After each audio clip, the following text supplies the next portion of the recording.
Hi అండి, welcome back to our channel Radhaveeru vlogs. ఈరోజు పక్కా కొలతలతో రవ్వ లడ్డూల రెసిపీ అయితే చూసేద్దాం.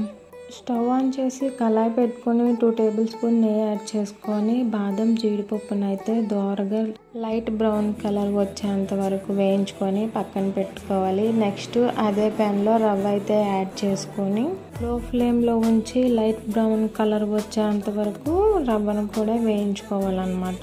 కేజీ బొంబాయి రవ్వకి 1/2 కేజీ పంచదార, 1/2 లీటర్ పాలు అయితే సరిపోతాయండి.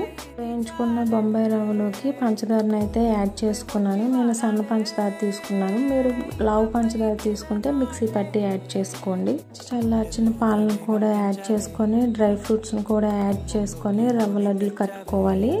జీడిపప్పుని అట్లా పైన పెట్టి మరొకసారి అయితే లడ్డులు అయితే చుట్టుకోవాలి. పర్ఫెక్ట్గా రవ్వ లడ్డులు అయితే రెడీ అండి. వీడియో నచ్చితే లైక్ చేయండి, అలాగే మన ఛానల్ని సబ్స్క్రైబ్ చేసి సపోర్ట్ చేయండి.